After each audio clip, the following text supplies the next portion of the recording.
안녕하십니까 여러분. 오늘도 김복동의 희망 그리고 유미양과 나비의 꿈을 응원해 주시고 찾아와 주시는 여러분께 진심으로 감사 인사드립니다. 오늘 이렇게 특별히 제 옆에 자칭 세계적인 미인이라고 이야기하시는 일본에서 양징자 우리 일본군 위안부 문제 해결 전국행동 대표님께서 오셨습니다. 제가 이렇게 일본군 위안부 문제 해결 전국행동 대표님이라고 소개를 했는데요. 그 외에도 맡으신 일이 참 많아서 그 어깨가 얼마나 무거울까 그런 생각을 가끔 하게 됩니다. 본인에게 직접 본인의 소개를 좀 들어볼까요? 도대체 양징자가 누구예요? 저예요. 예, 그냥 접니다. 네. 저는 제일 조선인 2세이고요. 제가 늘 자기소개를 할 때 일본에서도 한국에서도 제일 조선인이라고 하는데 국적은 한국입니다. 네, 한국 국적을 갖고 있고 한국 여권을 가지고 이렇게 한국에 오는데요. 그런데 저는 태어났을 때부터 제일 조선인이었어요. 우리 부모님께서 제주도에서 태어나셔서 일본에 건너왔다가 만나서 제가 이렇게 태어나게 됐으니까 그때 우리 부모님께서는 그냥 그 하나였던 조선에서 일본으로 건너오셔서 제일 조선인으로 사셨던 분들이세요. 그러니까 그 딸로서 태어난 저는 제일 조선인이라고 밖에 제 정체성을 설명할 길이 없어서 국적하고는 그건 상관이 없다. 제가 혹시라도 그럴 생각은 없습니다만 일본 국적을 따더라도 저는 아마 계속 제일 조선인 2세 양징자라고 자기소개를 할 것 같아요. 네. 그러니까 맡고 있는 일들이 많다. 그래서 본인의 소개를 본인으로부터 소개를 좀 듣자라고 했는데 제일 조선인으로서의 자기 정체성 그리고 지금 위치에 있는 삶의 자리를 설명을 해주시네요. 역시 제가 알고 있는 우리 양진아는 그대로십니다. 네. 왜? 제대로 대답하지 않다. 아니 제대로 대답을 핵심을 얘기해 주신 것 같아요. 그런데 일본 사회 내에서 제일 조선인으로 지금까지 60 지금 넘었잖아요. 네. 그렇게 살아오시면서 흔히 이제 우리 한국에 사는 사람들이 일본이 제일 조선인에 대한 차별을 굉장히 심하게 한다 라고 이야기를 하고 있잖아요. 제가 알기로는 제일 조선 고급 학교까지 나오셨잖아요. 근데 그렇게 살면서 몸으로 느꼈던 혹은 사회적으로 느꼈던 그런 차별을 어떻게 설명할 수 있을까요? 한국 사람들은 사실은 참 몰라요. 그렇죠. 네. 잘 모르겠는데 사실 저는 조선학교를 다녔으니까 조선인 커뮤니티에서 자란 거죠. 그건 역시 마음이 든든하기는 해요. 왜냐하면 그 주변에는 일본 사람들이 많고 예를 들면 조선학교가 있었던 그 역이요, 그 지하철역 같은 그 중심으로 마을이 또 예, 형성되니까 저희가 전철을 타고 조선학교를 다녔는데 조선학교에 가장 가까운 역에 승무원들, 그러니까 직원들 안에는 굉장히 그 조선학교 학생에 대해서 차별의식을 가진 사람도 있었죠. 그 당시에 그 학생 정기권을 사서 이렇게 다니는데 그날까지 정기권이 있었어요. 근데 돌아가면서 내일부터의 정기권을 샀어요. 그랬더니 내가 그걸 가지고 타려고 하니까 그 아저씨가 너너 옹모해 돌아가는데요. 그 정기권 내일부터잖아. 오늘은 못 써. 그러니까 이런 게 있기는 있었어요. 그래서 그때 저는 초등학교 1학년이어서 내가 바보같이 돌아가서 내린 역에서 살 걸 여기서 샀기 때문에 나는 못 돌아가게 됐다. 그래서 그 역에서 전철이 가는 것을 계속 보면서 혼자 쭈그리고 앉아서 어떻게 집으로 갈까 그 생각을 했었어요. 그랬더니 그걸 계속 봤던 그 선배 그 직원분이 뭘 하고 있냐고 그래서 설명을 했더니 그분이 그 직원한테 좀 남으라고 가라고. 그래서 내가 왔습니다 하면서 전철을 타고 돌아가는 적이 있었어요. 그 기억이 지금도 나니까 역시 그때는 굉장히 상처를 받고 그랬던 것 같아요. 하지만 우리는 커뮤니티가 있었으니까 그러니까 그 혼자서 그런 환경에서 매일매일 쭈그러들면서 사는 그런 애는 아니었어요. 오히려 치마 쪽을 입고 이렇게 걸어다니면 사람들이 아 예쁘네요 그런 말씀을 해주시는 일본 사람들 정말 많았어요. 그럴 때마다 아 우리는 굉장히 예쁜 옷을 입고 다니고 있어. 그리고 학교에서는 초등학교 중학교 때 치외 법권이라는 말을 배웠어요. 이거 맞아? 치외 법권. 네. 학교 안에는 어떤 것도 그리고 우리 조선 사람은 보호받는. 그리고 우리 조선 사람은 일본 국민이 아니니까 우리에게는 치외 법권이 있다 그런 말을 배웠어요. 그래서 나는 뭘 해도 괜찮아 이렇게 당당하게 애들이랑 같이 그러셨구나. 그랬어요. 근데 치마 저고리를 입고 다녔는데도 예쁘다는 사람은 있었지만 그것에 대해서 뭔가 해하려고 하는 사람은 못 만났다는 거네요. 그때는 그랬어요. 그때는? 제 딸도 중학교까지 보냈는데 그때 있었어요 그 사건이. 저도 그 사건 때문에 충격으로 받아들여서 일본 사람들 그냥 회사를 다니는 회사원이 일반 사람이 그렇게 플랫폼에 기다리고 있던 조선 여학생의 치마를 칼로 찢었다라고 하는 이야기를 듣고 이건 단지 일본 정부나 우익의 문제가 아니구나. 그렇죠. 일본 사회 내에 이렇게 스며들어 있는 그러니까 정치가 제도가 그렇게 모든 사람들의 의식을 잠재고 있구나 하는 것을 생각을 했어요. 그 일본군 위안부 문제 해결 운동이 지금 거의 35년이 됐잖아요. 양진자 대표님이 시작한 것도 벌써 35년이 됐고요. 근데 그 35년 중에 송신도 할머니와 함께 운동했던 시간이 어느 정도 될까요? 25년이죠. 25년이요. 그럼 그 25년 동안 만났던 우리 송신도 할머니를 한국의 젊은 세대들 그리고 김학순, 김복동은 알지만 송신도 할머니에 대해서 잘 모르는 한국 사람들에게 송신도 할머니 이런 분이었어요 라고 소개를 할 수 있다면 한마디로 하기는 참 어렵지만 일본에서 단 혼자만 송신도 할머니 한 분이셨어요. 그 자기 자신의 존재를 밝히고 일본 정부를 상대로 사죄와 배상을 요구해서 심지어 처음에는 사죄만을 청구해서 재판상 그건 안 된다고 해서 나중에 배상까지 요구하게 되는데요. 뭐 끝까지 사죄를 하라고 해서 정부에게 요구하면서 이제 재판을 10년간 싸우신 할머니입니다. 10년간. 할머니 고향은 어디였을까요? 고향은 충청남도요. 충청남도. 유성. 혹시 충청남도 유성에 사시는 분들 지금부터 우리 마을에 우리 고향에 살았던 할머니가 전쟁이 끝나고 왜 유성으로 돌아오지 못했을까 궁금하시다면 나의 마음은 지지 않았다. 이 책이 있습니다. 이 책이 있고요. 이 책은 일본에서 먼저 나왔죠? 그렇죠. 일본에서는 2007년도에 벌써 나온 책입니다. 너무 늦었네요, 그죠? 그렇죠. 그게 올해 와서 번역이 돼서 한국에서 출판이 됐죠. 출판사가 보드북.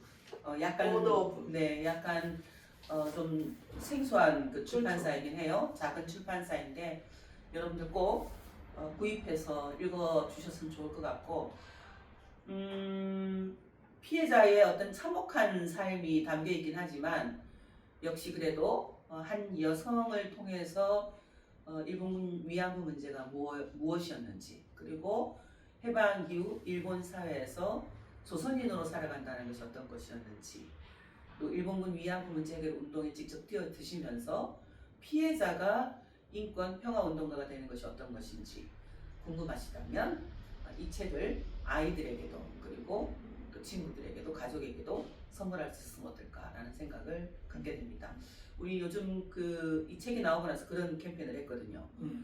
내가 살고 있는 마을에 도서관들이 대부분 있어요. 마을 도서관들이 그 도서관에 이 책을 구비해달라. 그래서 책 대여를 신청을 하면 그 도서관이 또 책을 구입해서 비치하기도 해요. 오늘 우리 사무실에 한 그 운영위원이 그 신청을 했더니 입고되었다고 메시지가 왔답니다.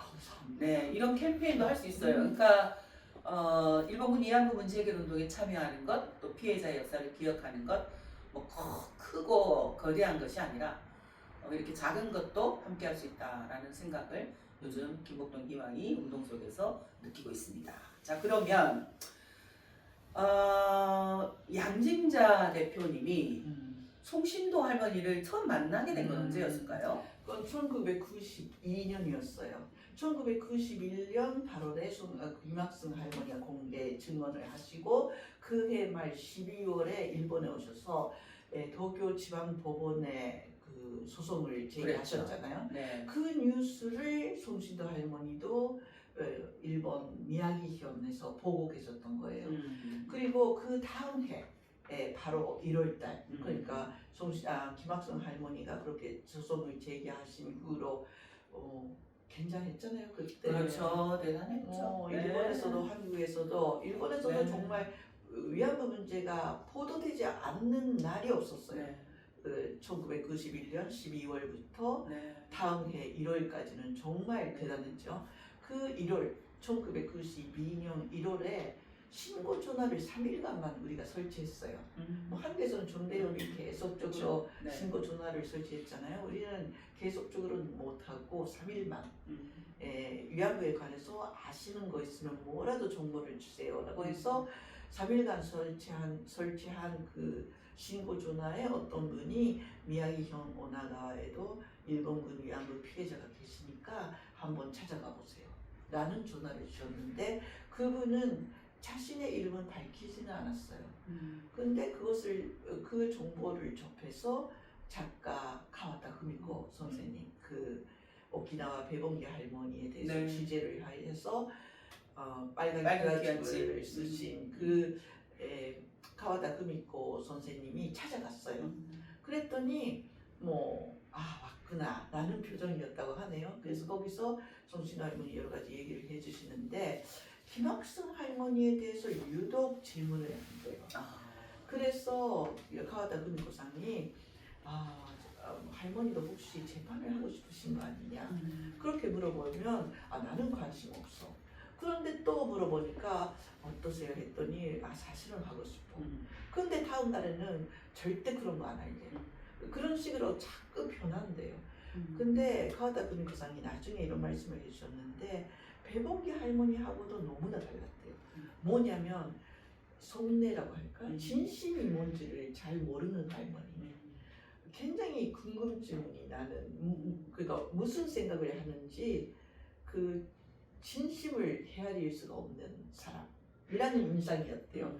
그래서 도저히 혼자서는 더 이상 못할 것 같아서 할머니 진심을 알기 위해서 우선 변호사 한 사람 그리고 제일 동포 여성 제일 한국인 여성이라면 좀 더 이해할 수 있지 않을까. 나는 일본 사람이니까 도저히 더 이상은 모르겠다라고 했어요. 그래서 제가 가게 됐어요. 저하고 변호사. 그런데 그 당시 제가 35살인가? 4살, 5살 그 정도였어요. 지금도 그렇게 보이죠? 아니네요. 네. 그때부터 예, 35년이 지났으니까 대략 그때부터? 대략 벌써 나이가 드러나네요. 그렇습니까? 네. 그렇게는 안 보이는데 시청자 여러분들의 마음을 대변하겠습니다. 제가 스스로. 그러니까 아무튼 그때가 35살이었어요. 그리고 변호사는 저보다 2살 더 어렸어요. 그러니까 30대 여자 아주 젊어 보이는 여자가 둘이서 온 거잖아요. 할머니는 웃겼겠다 할머니가 보기에. 웃겼다? 네. 웃기지는 이번 않았어요. 젊은 것들이 뭘 그렇죠. 아니었을까요? 그러니까 할머니 알잖아요. 네. 그런 사람이에요. 네. 그래서 변호사가 온다고 굉장히 기대해서 기다렸어요. 그랬는데 변호사가 그런데 남자가 아니고 남자가 그러니까 우리 여자 둘 뒤를 열심히 찾아요. 변호사가 어디 있지? 그런데 이분이 변호사예요. 이 젊은 여성을 소개하니까 굉장히 낙심한 얼굴이었는데 그래도 뭐 다시 마음을 잡고 그런데 조선인 여자가 온다고 했잖아. 그건 어디 있어? 접니다 했더니 할머니는 아무 말 않고 나를 좀 이렇게 쳐다보다가 휙 돌아서고 집 안에 들어가 버렸어요. 그래서 내가 들어가자마자 할머니가 하신 말씀이 네가 조선인이냐? 네 그렇습니다. 나는 조선인 싫어. 그렇게 시작됐어. 상처 안 받았어요? 상처는 안 받았죠. 왜냐면 그때 할머니가 3일 동안 2박 3일을 했는데 계속 너도 매운 걸 좋아하냐? 네 좋아해요. 조선인은 그렇게 매운 것만 먹으니까 머리가 나빠지지. 뭐 그런 식이었어요. 그런데 컴컴이 들어보니까 그 타당한 말씀을 많이 하시는 할머니였잖아요. 그렇죠. 말이 거칠고 그치. 그렇지만 사실은 굉장히 타당한 말씀을 많이 하시잖아요. 그때도 결국은 들어보니까 일본 사람들이 나를 무시하는 것은 그것도 억울하기는 하지만 그래도 뭐 그렇겠지. 그런데 제일 동포들도 나를 내버려 두었다. 아무도 도와주지 않았다.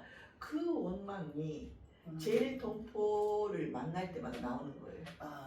그래서 저에게 그렇게 말씀하시지만 그 원망이라고 하니까 그 섭섭함, 서운함이 전달이 잘 됐어요. 그래서 저는 정말 그건 우리 동포들이 잘 못했다고 생각했거든요 그때.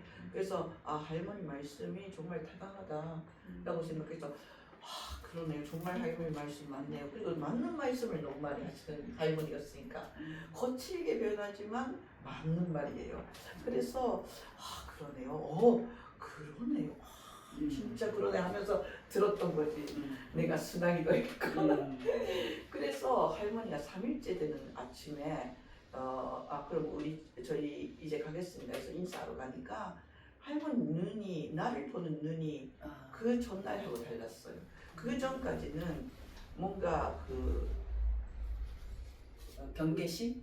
아니야. 눈 안에 뭔가 활활 타오르는 분노 같은 것을 느꼈어요. 그때는 안 느꼈는데 나중에 보니까 그랬던 것 같아요. 그 불이 확 꺼지고 그래서 나를 보면서 이렇게 상냥하게 너는 무슨 말을 해도 화를 안 내는구나 이러셨어요. 그런데 그 순간 나는 그 할머니가 싫어졌어. 왜요? 나를 테스트한 거잖아.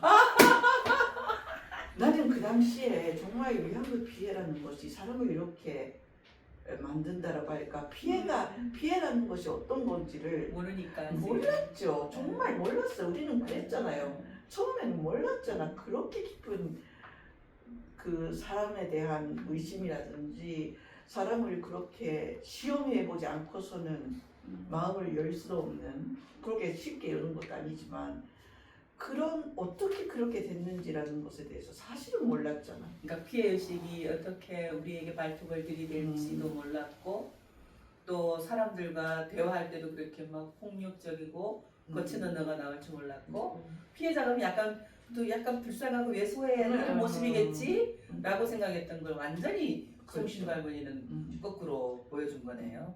그런데 그렇다고 해도, 그러니까 깊은 피해를 입으신 위안부 피해자라고 해도 이렇게 사람을 시험하면 안 되지.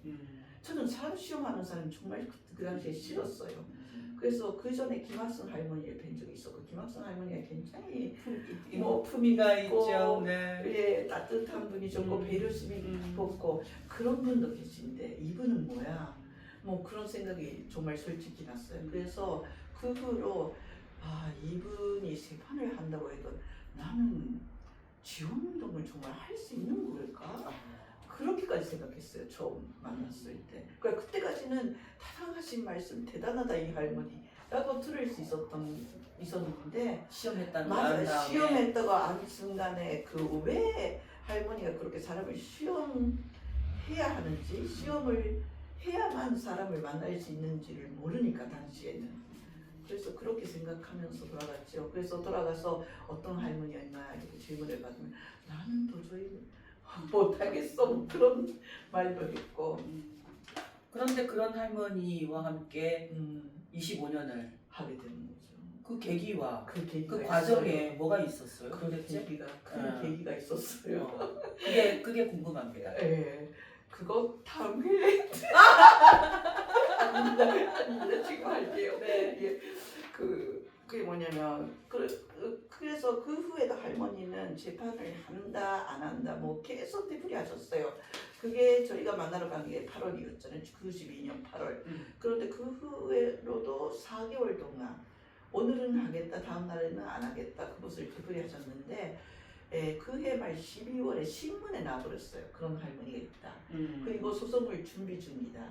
그런데 아직은 우리는 할머니가 소송을 하시는 건지 그 뭐 확인을 못 하고 있었기 때문에 할머니에게 전화를 해서 이렇게 신문 기사에 났으니까 이게 오보인지 정말로 소송을 하는 건지 내일 우리가 기자회견을 열어서 발표를 해야겠다. 할머니 어쩌시겠어요? 했더니 할머니가 그때 하신 대답이 할게 였어요. 그래서 그 다음날 그럼 할머니 이거 번복할 수 없어요. 그래서 다음날 이 기사는 사실이다. 그럼 기자회견을 하고 뭐 재판을 하게 됐죠. 그런데 그 소장에 할머니의 그 피해 사실에 대해서 쓴 부분이 있어요. 가와다 금iko 선생님이 그 청취한 내용을 바탕으로 해서 그래서 이 소장을 내기 전에 할머니한테 한 번 더 가서 이게 사실 틀림이 없는지를 알아봐 달라고 해서 제가 갔어요. 할머니한테. 그래서 할머니에게 그 소장의 내용을 쭉 읽어드렸어요. 그랬더니 할머니가 당신이 하신 말씀에 정리된 것을 듣고 역시 굉장히 자극을 받아서 흥분된 상태가 된 거죠. 그 후로 뭐 밤이 늦도록 계속 말씀하시는 거예요. 제가 질문도 안 하는데 계속 그때 이런 일이 있었고 저런 일이 있었고 특히 어머니에 대한 원망 뭐냐면 자기가 뭐 결혼 같은 뭔지도 모르는데 그러니까 모르는데 어머니가 강제적으로 어떤 남자하고 결혼을 시켰다. 그래서 그게 그날 밤에 남자가 이렇게 다가오는데 그게 무서워서 도망을 간 거잖아요.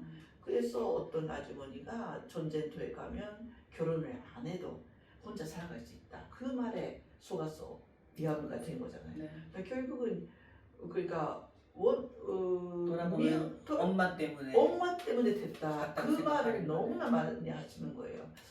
그리고 너무 밤이 깊어서 이젠 뭐 고단하실 테니까 좀 주무세요 해서 이불을 까놓고 옆에 이렇게 나도 눕고 그랬더니 이불 안에서도 계속 말씀을 뭐 멈추지 않아요. 근데 그때 내가 그 모습이 굉장히 가려워서 그냥 자연스럽게 손이 이렇게 나왔어요. 그래서 등을 이렇게 뭐랄까 쓰다듬어 드렸어요. 그랬더니 할머니가 내 손이 닿은 순간 깜짝 놀라서 말을 멈추고 그 다음 순간에 피 뜯고 자버렸어요. 그걸 보고 나는 이 할머니는 이렇게 그러니까 아무 말 않고 자기 이야기를 들어주는 사람을 반세기 동안 기다리고 있었던 거구나. 특히 엄마를 기다리고 있었던 것이 아닌가 그런 생각이 들었어요. 그리고 할머니가 사실 제 친엄마를 좀 많이 닮았어요. 성격이 참 비슷한 데가 있어요. 그래서 친구들이 나한테 할머니 제일 닮은 건 너니까 네가 할머니 혹시라도 돌아가시면 네가 소속해줄게 뭐 그런 식으로 말할 정도로 우리 엄마, 솜씨도 할머니 저 다 조금씩 비슷한 데가 있는 것 같아요. 저도 사실 친엄마하고 관계가 별로 안 좋잖아요. 그런데 그 할머니가 엄마를 원망하는 그런 마음도 뭔가 이해가 되고 나는 그 후에도 친엄마에게 잘해드리지 못했는데 대신 할머니에게 잘해드리는 게 뭔가 제가 친엄마에게는 못하는 일을 하는 것 같은 그런 부분도 약간은 있었지 않을까 솔직하게 그런 생각도 하고 그 엄마를 원망하면서 그리워하는 그 마음이 굉장히 와닿았고 나는 한참 부족하지만 그래도 할머니 말씀을 그냥 듣는 엄마 같은 존재가 혹시라도 내가 될 수 있다면 되고 싶다. 그날 밤에 정말 그렇게 생각했어요. 그게 그 후 25년 가는 거죠. 그것 때문에 끝까지 갔던 것 같아요. 저는. 그런데 그 재판이 그런 할머니의 할머니와의 소통을 통해서 할머니가 결정하고 또 지원 모임이 만들어지고 10년 동안 재판을 계속 네, 해온 그렇죠. 거잖아요. 그러니까 그 그 10년 동안 10년 재판이 이 책에도 담겨 있지만 이 책은 정말 10년 재판에 대해서 주로 쓴 책입니다. 나의 마음은 지지 않았다. 영화도 그렇잖아요. 그렇죠. 그것도 10년 동안의 재판에 대해서 그린 영화이고 이것을 영화 발표할 때 공개할 때 동시에 냈어요. 재판 기록을 내야 할 것 같아서 왜냐하면 저희가 정말 그때까지 시민운동하던 전혀 모르는 사람이었는데 재판을 지원하게 되면서 뭘 어떻게 하면 좋을지 몰랐어요. 그때 뭔가 누군가 손백버린 사람이 그런 책을 남겨줬으면 좋았을 텐데 그런 생각도 했죠. 그래서 뭔가 기록을 남겨야겠다라고 생각했어요. 근데 할머니가 혹시 살아계실 때 당신의 삶을 영화와 이런 책으로 한다라는 것을 알았어요? 차즈 나 같은 여자가 살았다고 영화라도 만들어서 좀 전해줘라는 말씀을 많이 하셨어요. 네. 그러니까 그 영화가 공개됐을 때 할머니가 보러 오셨잖아요. 할머니 모시고 우리가 첫 공개를 했는데 네. 그래서 아주 좋아해 주실 줄 알았죠. 너무 할머니 소원이었으니까 영화 만드는 게. 그래서 네, 할머니를 그 무대 위에 이렇게 모셔서 할머니 어떠하셨어요? 감상이 했더니 할머니가 한 마디 뭐가 뭐 감상이 뭐 그대로잖아. 사실 그대로잖아. 그냥 나온 거잖아. 더 이상 뭐 이런 식으로. 근데 그날도 노래를 하지 않았던가요? 그날도 노래를 그날도 그 불렀어요. 군가를 불렀던 것 같아요. 예. 그러니까 무대 이제- 위에서 노래 안 하시는 날은 없었어요. 저도 이제 약간 우리 할머니들 중에 그러니까 군대에서 전쟁터에서 일본 군인들에게 그런 모진 고통을 겪었는데 노래를 군가를 부르거나 할 때 보면 참 이렇게 많은 생각이 나요. 그러니까 할머니가 마이크만 잡으면 그 군가를 부르는 그 마음이 뭘까? 그죠? 그런 생각을 가끔 하거든요.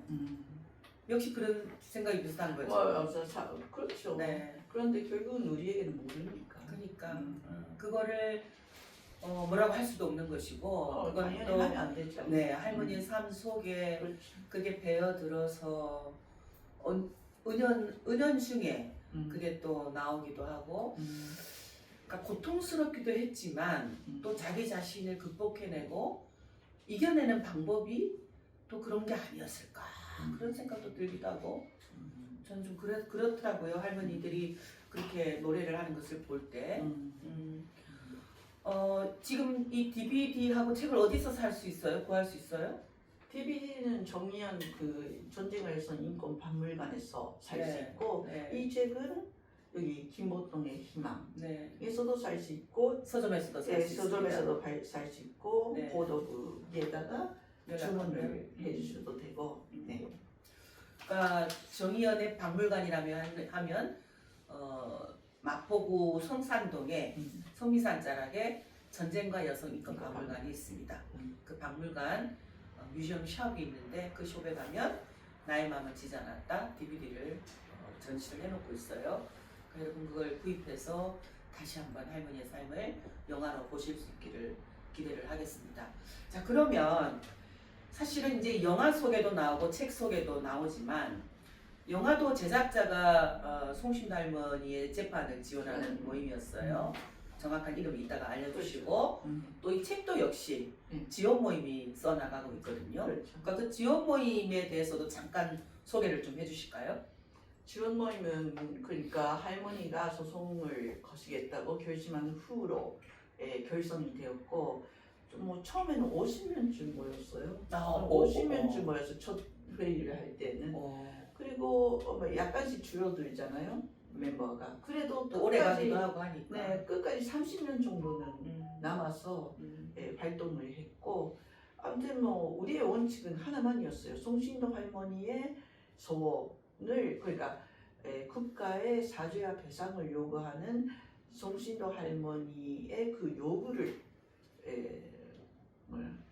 그 수행하기 위해서 실현하기 위해서. 실현하기 위해서 뭐 재판과 기타 모든 활동을 한다. 그러니까 재판은 기본적으로는 승소할 수 없다라는 말을 변호사들한테 들었어요.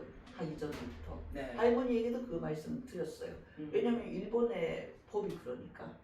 일본 국내 법으로는 그런 외국인 전쟁 피해자를 구제하는 법이 없어요. 가해의이면서. 그렇네요. 일본 국민들에게는 보상하는, 배상하는 모노법이 있죠. 있죠. 그런데 외국인들에게는 하는 법이 없어요. 근데 제가 듣기로 종군 간호부들은 지원하지 않는다고 들었던 것 같은데. 그런가? 없는 것 같아요. 네. 들어본 적이 없죠. 그것도 남자 중심인 거죠. 그렇죠. 그런 거죠. 그래서 그러니까 재판만 하고서는 안 된다. 여론을 하기 위해서 정치 정부에도 직접 요청도 하고 여러 가지 그러니까 그 사람들에게도 알리고 여러 활동을 해야겠다. 그래서 재판 외에도 모든 활동을 하겠다. 뭐 그거만 있죠. 그리고 그 할머니의 의사를 존중하면서 활동을 한다. 그게 원칙이었어요. 네. 그러면 재판이 끝나고 나서는 그 지원 모임은 그대로 유지되었고. 유지되었어요. 할머니가 돌아가실 때까지. 아, 할머니가 돌아가실 때까지. 재판을 지원하는 모임이라는 제일조선인 위안부 재판을 지원하는 모임이라는 이름이었지만 할머니의 재판이 끝난 후에도 할머니의 투쟁이 끝나지 않았기 때문에 끝까지 그 할머니의 투쟁을 지원하겠다라고 해서 할머니 돌아가실 때까지 그 이름으로 활동을 했고 할머니 돌아가신 후에 마지막 그 뭐랄까 무슨 그 왔잖아요. 그때 일본에서. 네. 그러니까 우리는 돌아가셔서 바로 그런 모임 안 하고 추모 모임으로. 몇 달 후에 추모 모임을 했잖아요. 그 추모 모임 때 지원하는 모임은 오늘로 해산합니다. 이렇게. 그럼 해산하고 지금 그 뒤에는 그러면 송신도 할머니와 관련한 활동을 하는 단체는 없나요? 일단 해산을 했는데 그 후에도 우리는 모여서 계속 논의도 하고 그랬어요. 할 일이 있어서 계속. 그런데 송신도 할머니 생신 100주년 날에 송신도 할머니의 뜻을 이어가는 모임이라는 것을 새로 구성해서 그러니까 남은 멤버들로 구성해서 할머니의 유지를 이 세상에 확산해가는 운동을 다시 하기로 했어요. 그런데 처음에 지원 모임이 발족했을 때 한 50명이 모였다고 그랬잖아요. 근데 이제 저도 일본군 위안부 피해자들을 만나다 보면 여기 상처를 많이 받거든요. 그러니까 제가 아마 이렇게 아직도 기억이 되고 있는 것은 그게 털털 다 털어냈다고 생각하지만 그게 아마 그때 상처가 됐던 것 같아요. 실컷 우리 나하고 좀 다르겠지만 저 같은 경우 부모님 생신이라든가 이런 거 챙겨본 기억이 좀 없거든요. 왜냐면 맨날 사무실에서 살았으니까. 사무실이 없을 때는 해외를 가기도 하고 일본을 가기도 하고 뭐 거리에 가기도 하고 전국의 할머니들 방문하러 가기도 하고 근데 이제 할머니들 생신을 챙겨드리려고 생신인데 우리가 케이크도 사서 신부자들이 활동가들 몇 명이 할머니 집에 짠 나타나서 생신 축하합니다 딱 그러면 그 케이크를 딱 치우면서 나이가 필요 없다 돈이나 갖고 오지 이런 분이 계셨거든요. 그런 분이 정말 몇 분이 계셨어요. 그러면 그때 딱 순간적으로 드는 생각은 아 참 힘들다. 온 마음을 다해서 시간을 내고 내 가족에게 못하지만 그래도 할머니 이렇게 하려고 왔는데 참 힘들다 이런 생각이 들 때가 있거든요. 근데 이제 그럴 때 그 잠시의 생각을 또 극복해내지만 근데 그걸 견딜 수 없는 그런 상처가 계속 쌓이면 견딜 수 없는 사람은 조직을 떠나기도 하고 난 할머니하고 함께 못하겠다 라고 돌아서기도 하고 그렇거든요. 혹시 지원 모임 멤버들 중에서도 혹은 아니면 양진자 대표님도 그런 적이 없었어요? 아마 굉장히 할머니의 언변도 거세고 행동도 이렇게 거세기 때문에 그런 상처들을 은연중에 내뿜었을 것 같거든요. 그렇죠. 그러니까 그래도 우리는 할머니 혼자였잖아요. 아, 정대협은 활동가가 대여섯 명인데 할머니가 200명 넘었잖아요. 네. 우리는 활동가가 50명에서 30명까지 줄었다고 해도 생존자는 한 명인 거예요. 그러네요. 이게 얼마나 다른지. 그건 우리가 정말 상상이 됐어요. 늘 정대협 보면서 정대협은 송신도 할머니가 200명이야. 그러면 다들 입을 닫혀요. 그러게 정말 미안하네. 우리가 송신도 할머니 혼자 이렇게 모시면서 힘들다고 하는 게 너무나 죄스러운 거예요. 그런 얘기할 때마다. 그런데 일단 우리는 30명 중에서 30명이 다 이렇게 할머니한테 가면 할머니도 보자니까 팀이 있었어. 우리는 뭐 대표도 없고 상근자도 없는 모임이었잖아요. 그렇죠. 모든 게 없었는데 각각 담당자라는 게 있어요. 그래서 송신도 담당 팀이 있었어요, 사실. 그게 5명이었어요. 그게 중심적인 멤버여야 했어요. 그것도 저하고 가와타 구미코 선생님, 그리고 주스자 선생님, 그리고 또 일본 사람들이요. 네, 기노무라상, 야마자키상이라고 이렇게 5명 있었는데 주로 담당하는 사람이 아무래도 생겨요. 할머니가 전화를 해서 하는 상대가 이때는 가와타상이었는데 다음에는 주스자상이 되고 중심적인 역할을 5명 안에서도 하는 사람이 늘 있어요.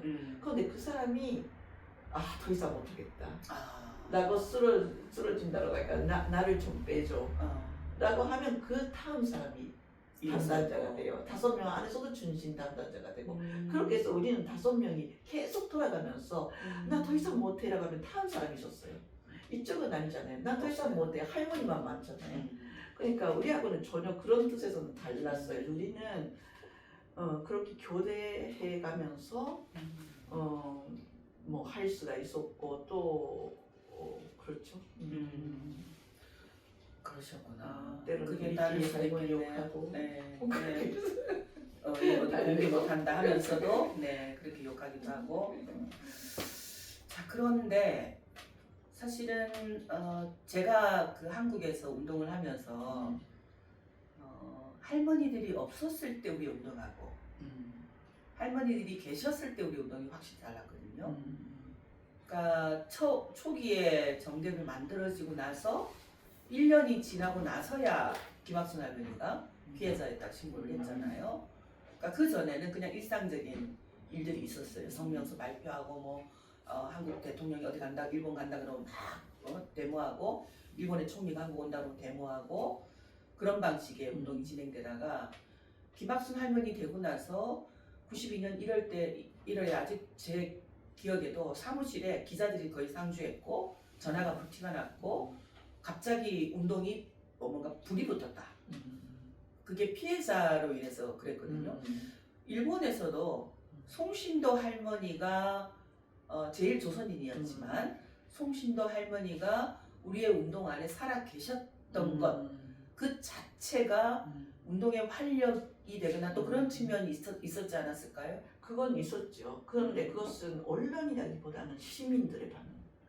시민들이 처음으로 일본말로 직접 그 증언을 들을 수 있고 일본말을 직접 내걸 수 있는 피해자가 나왔다. 그런 반응은 굉장히 컸어요. 그러니까 50명 모인 거죠.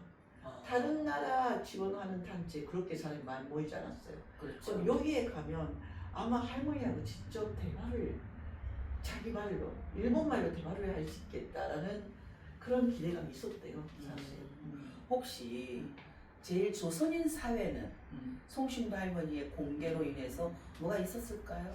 왜냐하면 제가 좀 느끼기로 차별을 받고 탄압을 받게 되면 약간 우리끼리 이렇게 폐쇄적이 되기도 하고 일종의 그게도 피해 어떤 탄압을 이겨내는 생존 방식이기도 하고 그 탄압을 이겨내는 극복의 방식이기도 하고 하는 것 같은데 근데 이제 그러다 보면 약간 보수적일 수도 있잖아요. 보수적이 될 수도 있잖아요.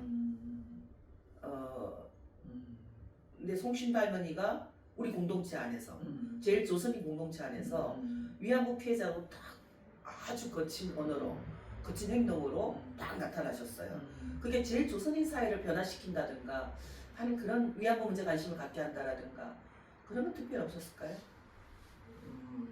별로 느끼지는 못했는데 왜냐면 제일 조선인 사회라고 해도 여러 가지가 있잖아요. 그렇죠. 그러니까 그렇죠. 크게 뭐 민단이 있고 민단이 있고 조정이 있고 그런 데는 조직 결정이 나야 움직이잖아요. 어.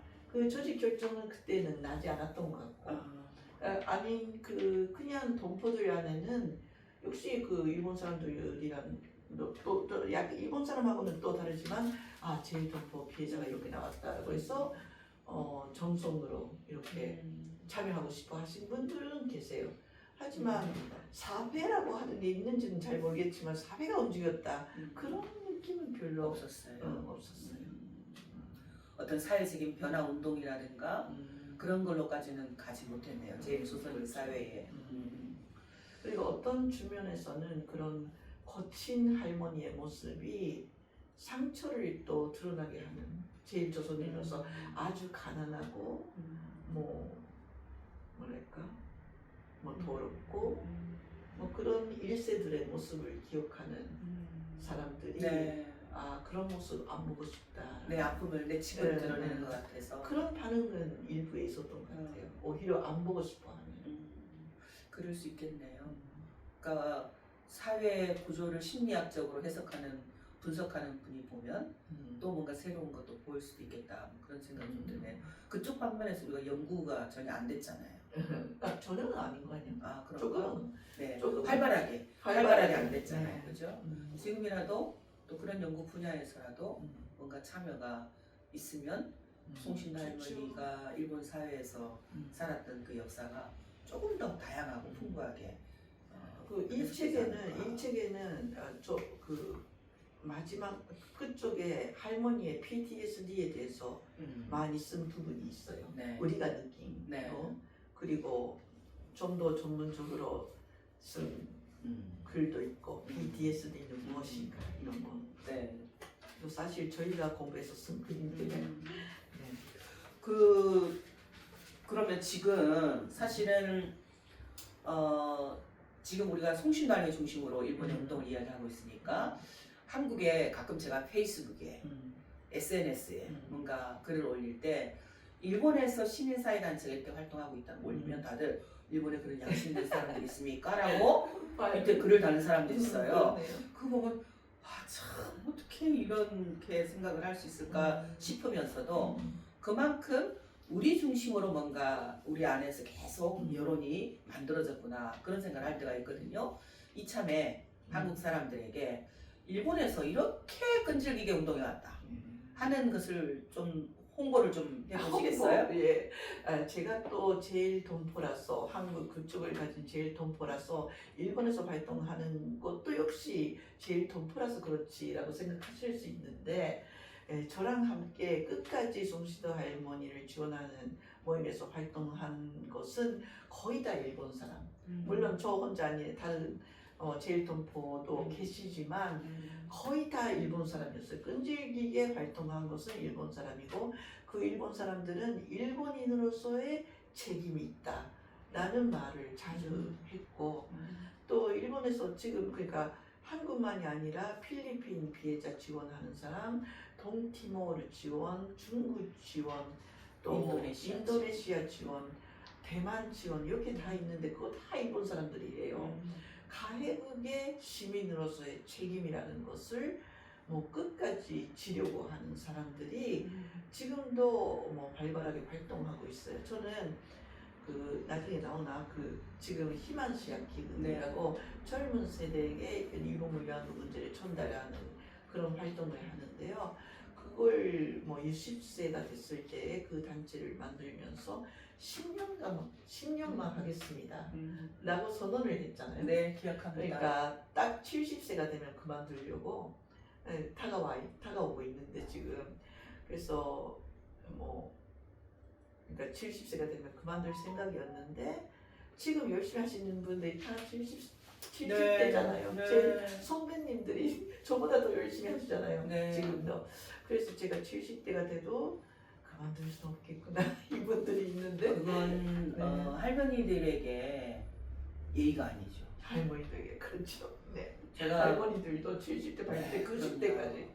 제가 가장 힘들었을 때 어떤 생각을 했냐면은 이제 이거 힘든 시기 끝나면 나도 좀 쉬어야지. 충분히 했지. 늘 그 네. 생각만 네. 하고 있어요. 그랬는데 그때 제 머리를 땅 때렸던 게 있어요. 야, 김복동 할머니는 95세. 숨을 거친 숨을 몰아쉬는 그 시간까지도 메시지로도 운동을 하셨잖아요. 그러니까 병상에 누워서 이렇게 손만 잡혀 올리고 있는 상황인데 올리시면서도 제일조선학교 아이들을 탄압하지 마라. 전 아직도 기억해요. 할머니는 그때까지도 아직도 사실 줄 알았어. 그러니까 우리 피해자들에게 한국 정부가 지원금을 주잖아요. 나는 정대협에서 다 먹여주고 입혀주고 재워주니까 별도로 돈이 드는 이 없어. 근데 이건 내가 살아있는 동안에는 계속 지원금이 나올 거거든. 그러니까 너희들 걱정하지 마. 이 지원금 모아서 그때마다 다 그거 모두 전에 너희들에게 장학금으로 줄 거야. 그게 제일조선학교 아이들에게 병상에 누워서 한 돌아가시기 전 3달 전, 4달 전 말씀이었던 것 같아요. 그러니까 그렇게 죽기 전까지 하셨거든. 그리고 실제로 우리가 아시아연대 회의를 대만에서 했을 때 그게 2016년일 거예요 아마. 그때 회의를 끝나고 할머니한테 물었어요. 할머니 도대체 이 일을 언제까지 우리가 해야 될까? 그때 좀 지치기도 하고 힘들기도 하고 2015 한일합의 때문에 영혼이 좀 피폐해지기도 했고 뭐 한국의 국정원이 쫓아다니지 일본의 공안이 쫓아다니지 또 우익 단체들이 뭐 죽여라 뭐 빨갱이 어떻고 공격을 해야 되지 않으니까 그런 것 때문에 약간 이제 심장이 너덜너덜 돼가지고 그 질문에 좀 그런 게 있었지. 이제 우리 할머니 이제 이 정도면 되지 않았을까? 그랬을 때 하셨던 말씀이 살아있는 동안에 해야지. 내가 또 이렇게 열심히 하다가 다 못하고 죽으면 또 너희들이 안 하갔나? 그 얘기 하셨거든요. 그러니까 70살이 될 때 할머니들은 이제 시작하셨다. 김복동 할머니가 실제로 운동을 시작했던 게 67세예요. 강덕경 할머니가 시작했던 게 아마 61세고 61? 아마 그럴걸요? 61, 62, 64 김학수 할머니 67세 정도 네. 것 같은데? 비슷한 나이시니까 그럴 것 같아요. 근데 이제 그때 제가 느끼는 게 그거죠. 할머니들은 내가 쉬려고 할 때 운동을 시작했구나. 그렇다고 그 전에 할머니들이 쉬셨나? 얼마나 악착같이 한국에서 여성으로 살아나셨잖아요. 그런 생각은 제가 보기 아니라고 생각합니다. 양진자 대표님. 네. 자 이제 조금 개인적인 소회를 여쭤보고 싶은데요. 사실은 지난 삶을 돌이켜 보면 일본군 위안부 문제 말고 별로 없어. 없습니다. 네. 그냥 그걸 위해서 삶을 없어요. 추진했어. 그죠? 음. 윤미향도 그렇고 그렇지. 개인적인 삶이 없어요. 그런데도 불구하고 우리가 웃으면서 지금 불행해요? 행복해요. 그죠? 행복하죠. 나도 그래요. 나도 행복해요. 저것들이 막 그렇게 막 공격해도 난 살아있어. 그 행복해. 우리 손영미 소장님한테 참 미안한데 소장님 나는 그래도 행복해. 나는 아무리보다 유미양보다 행복한 거. 네 이렇게 하고 있잖아요. 그죠? 그래서 힘든 것도 있었지만 그래도 어때요? 보람된 일들은 더 많았지 않아요? 일도 많았고 야 이렇게 일본군 위안부 문제를 만나지 않았다면 할머니들을 만나지 않았다면 전혀 다른 삶이었잖아요. 그렇죠. 틀림없이. 나도 그런데 그랬을 거예요. 그런 전혀 다른 삶을 살아보고 싶었다라는 생각은 없고 이런 특별한 경험을 할 수 있어서 정말 다행이다. 일본군 위안부 문제를 만나길 잘했다. 그렇게 생각하죠. 그러시구나. 제가 한번 예전에 강연을 많이 다닐 때 고등학교 참 많이 다녔어요. 근데 고등학교 학생들 중에 진로를 고민하는 학생들 있잖아요. 그러니까 대학을 가는 걸 고민하는 친구들도 있고 또 대학을 졸업한 이후에 뭘 할 거냐에 따라서 대학을 선택하니까 그때 제가 강연하면서 그랬던 기억이 나요. 여러분 제가 지금 행복해 보여요? 불행해 보여요? 그랬더니 아이들이 행복해 보여요! 그래서 그래요? 혹시 여러분들이 선택한 직업 중에 이런 거 어때요? 시민사회단체 활동가로 특히 역사의 고통을 겪었던 일본군 위안부 할머니들과 함께 이 문제 해결을 위해서 적극적으로 운동에 참여하는 것 요즘은 시민단체 활동가가 되어도 부자는 아니지만 최저시급은 줍니다 뭐 이러면서 그러면서 이야기를 했을 때 그 학생들이 끝나고 나서 저를 찾아왔었어요. 찾아와서 그런데 운동하려면 어떻게 해야 돼요? 라고 물었거든요. 그러니까 그때 제가 느꼈던 게 우리가 이미 좀 늙었지만 이미 많이 지금이라도 여러분들이 우리 미래 세대들이 청소년 세대들이 요즘은 계속 돈 추구하고 학교 알바 한국 아이들도 청년들도 자본의 수레바퀴에 많이 치여 산다라는 생각을 많이 하거든요. 그렇게 비록 살고 있지만 그 위에 가치가 있고 그 가치를 더 많은 사람들이 공유할 수 있도록 하는 이런 활동 이것도 직업으로 선택해봐라 라고 만약에 다시 청춘 양딩자에게 묻는다면 나는 뭐 원래 직업은 아니었는데 왜냐면 직업이라고 일본에서는- 표현하기보다 근데 일본에서는 그걸로 먹고 살 수는 없잖아요. 일본은 그렇죠. 그렇게 시민사회단체에서 월급 받고 활동하는 사람은 정말 조금밖에 없고, 그 시민단체로 나아요. 살기는 너무 어려워요. 그러니까 일본에서 활동하는 사람들은 다들 다른 직업을 가지고 회사를 다니면서 일을 하죠.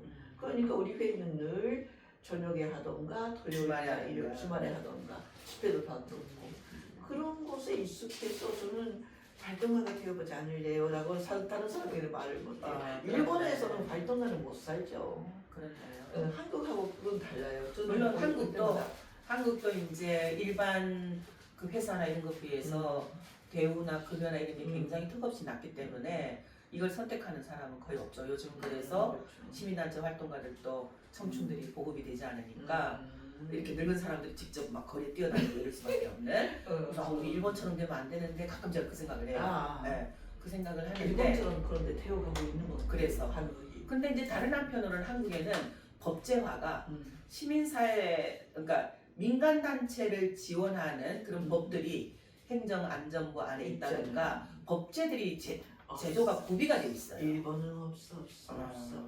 그런 법 때문에 정부가 지원하기도 하고 또 이렇게 시민단체 기부하면 세금이라는 것을 혜택을 주기도 하고 그래서 그게 세금 혜택이 있기 때문에 다른 회사 다니는 사람들이 나는 저기 직접 직업활동가로 뛰어들지 못하지만 나는 내가 버는 수입의 일부를 내서 저 또 직업활동가들을 후원한다 라고 하는 그런 또 한편의 흐름도 있으니까 약간 일본하고는 다르겠네요. 일본도 법이 없는 것은 아니에요. 하지만 실제로는 아주 어렵죠. 근데 우리는 그럼에도 불구하고 맨날 미국이나 서구 사회처럼 비영 민간 단체를 정부가 더 적극적으로 지원해서 여기에서 일하는 직원들도 거의 노동자로 뭐 사실 시민단체 활동가도 노동자죠. 노동자로 제대로 처우 개선을 해달라라고 하는 그런 운동도 있긴 있는데 아직 한국도 많이 열악하죠. 그렇죠.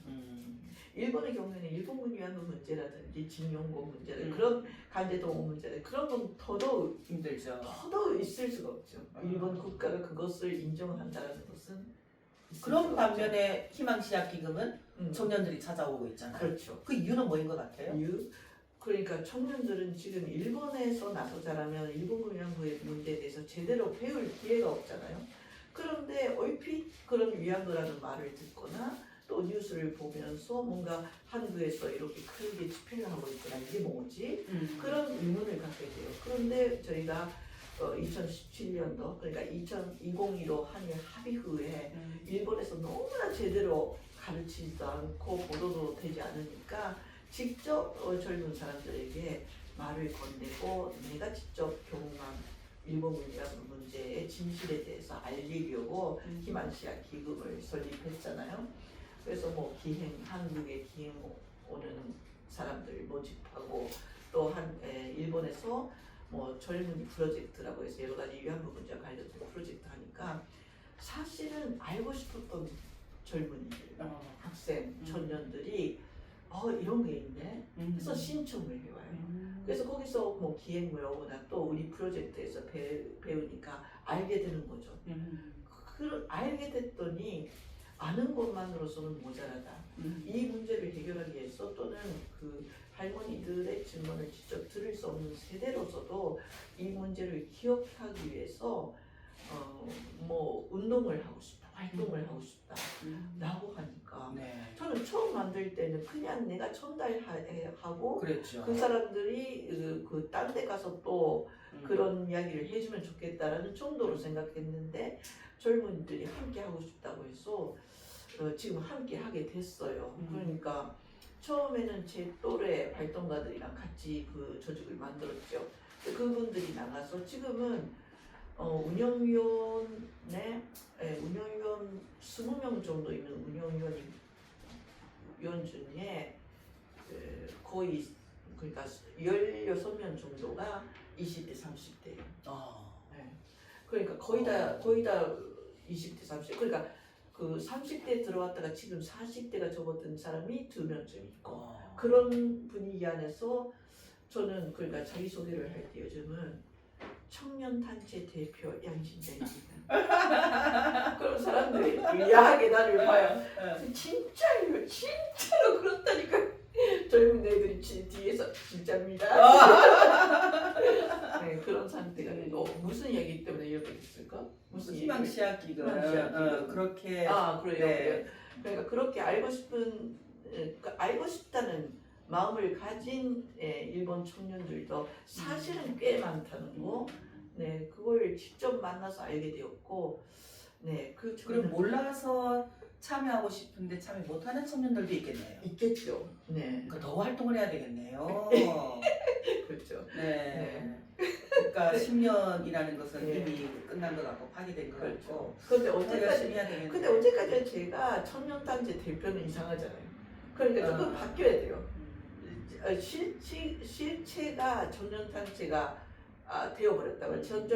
실체가 청년단체로 변했으니까 좀 그 형태도 바꿔야 되잖아요. 그러니까 내가 좀 일선을 물러서서 뭔가 뒤에서 도와주는 그런 형태로 나가야 되지 않을까라는 논의를 지금 하고 있어요.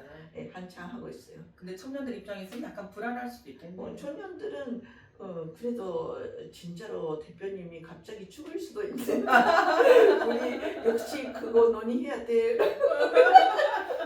그러면서 열심히 토론하고 있어요. 네. 자, 이렇게 긴 시간 지금 송신 할머니 이야기부터 제일 조선인 양징자의 이야기, 그리고 일본에서 운동하고 있는 시민들 이야기, 또 지금 희망시앗기금 활동을 하고 있는 청년들의 이야기. 근데 이번에 한국에 온 이유가 따로 있잖아요, 그죠? 12월 16일이 무슨 날이었어요? 손신우 할머니 기일입니다. 지금 8주기죠. 올해가 그렇죠. 벌써 8주기, 돌아가신 지 8주기가 됐는데 와서 지금 어떤 활동했어요?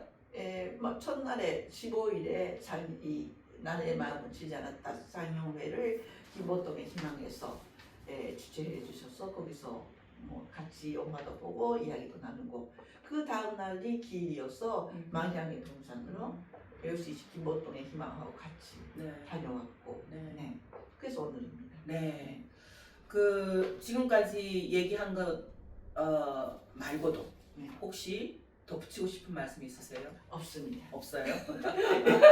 아니 하기 시작하면 끝이 없는데 간단하시네요. 네. 없는 거요? 네. 여러분이 지금 나의 마음은 지지 않았다 책 꼭 구입해서 함께 읽어봐 주셨으면 좋겠고요. 그리고 김복동 희망이 15일 날 나의 마음은 지지 않았다 영화 공동체 상영을 했는데 혹시 이 영상을 보고 계신 분들 중에 우리 마을에서 혹은 우리 모임에서 영화 상영회를 하고 싶다 혹은 북토크를 하고 싶다 하시는 분들은 언제든지 김복동 희망에 연락을 주세요. 그러면 또 양진자 대표님이 한국에 오시는 일정과 맞추어서 그렇게 할 수 있기 때문에 연대가 여러분 뭐죠? 연대가 희망이다. 그리고 연대가 힘이다. 한번 같이 따라 해보실래요? 제가 연대가 그러면 희망이다. 연대가 희망이다. 연대가 힘이다. 네. 고맙습니다. 네. 네. 내일 가시나요? 네, 모레 가시나요? 모레 가죠. 네. 편안히 돌아가시고 또 서울에서 뵙겠습니다. 돌아가시고 네, 많이 돌아가실게요. 네, 고맙습니다. 희망 씨와 청년들이 걱정하고 있어요. 내가 편안히 돌아가실지. 그럴 것 같진 않습니다. 네, 네. 예, 고맙습니다. 고맙습니다.